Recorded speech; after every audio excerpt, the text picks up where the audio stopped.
Court is updating you on the conditions you'll face when you step outside this morning. Still pretty brisk. Not as brisk as yesterday, but still brisk. That's right. Yeah, we're in the 50s in the valley. That's cool enough to warrant the warm extra layer. And what we're seeing overnight into this morning is the north winds persisting, leaving us with poor humidity recovery. So it's a dry start to the day for our air mass. Dry fuels this late in the fire season, and you pair that with the gusty winds lingering, and that results in elevated fire danger, as I mentioned just a couple of minutes ago in your fire danger forecast. Fire danger in the moderate to high range today. Mild for the afternoons through Saturday with chilly mornings ahead, and then wet and cooler weather arriving for the latter half of your weekend. And for some areas, that wet weather could persist into early next week, and all of us are seeing the cooling trend persisting through your extended forecast. Now, as far as what we're seeing outside this morning, here's that live look at the Sundial Bridge in Redding.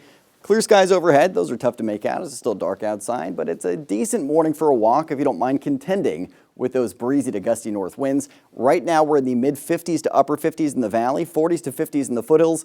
Several reporting sites in the mountains are down right now, but we're in the 20s to 30s in our higher elevations, and wind out of the north up to around 15 miles an hour. So pretty uniform along I-5 right now. Sustained winds are strong enough to be a concern by themselves. And then you look at what we're seeing for gusts. They're up to 30 miles an hour early on today through the middle of the day, and then subsiding heading into the afternoon around 15 to maybe 20 mile an hour gusts later on out of the north. We'll see winds shifting tomorrow. They'll be out of the south in that 15 to 20 mile an hour range in the afternoon. So that'll help to leave us with temperatures cooling down nicely into Friday evening. And then it's more south winds that are a bit more modest on Saturday. So the winds after today, not really problematic. Satellite and radar, some thin clouds brushing inland now across our far northern zones. And we're seeing clear skies for the majority of the valley to start off the day.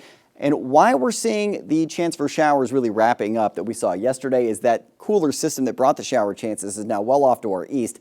But in the wake of that system, it's still driving those gusty north winds. High pressure to our north building in, driving the dry conditions and the return to sunshine for today. And then we have cooler systems off the coast that are going to be tracking inland through the weekend. And those will be ushering in that bigger change of pace on the horizon, the cool down and the shower chances. Now today it's sunny skies for the valley at 8 a.m. with some thin clouds in the mountains. At noon, we'll see some cloud cover over the valley, but it's thin, so still want those sunglasses. Going to be bright out there. And then sunshine for your commute home at 5 p.m. Clouds increasing early to midday tomorrow, so partly to mostly cloudy skies for the start of your Friday into midday and then clearing out again for the afternoon, so a sunny end. We'll then see more sunshine likely through most of Saturday. Cloud cover increasing Saturday night with shower chances on Sunday, and then showers linger in the mountains Monday but diminish for the valley, and we're staying cool next week. Temperatures today ending up in the 60s to mid-70s in the northern mountains. It's upper 50s to mid-60s for the majority of the Sierra and southern Cascades. Foothills in the 60s to mid-70s, 75 degrees in Paradise, 73 for Magalia. In the valley, it's upper 70s to lower 80s, 78 for Redding, 79 for Red Bluff, 79 for Chico and Orville, 81 for Willows. So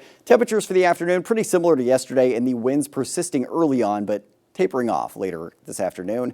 Similar high temperatures through Saturday, but low temperatures dipping back into the upper 40s to lower 50s, and then a sharp drop in temperatures, 60s to 70s for the afternoon on Sunday with showers looking likely. We'll then stay in the 60s for the afternoons through most of next week with lows in the low to mid 40s. So chilly mornings and cool afternoons on the horizon. Your extended forecast. We'll have more of your local news right after this.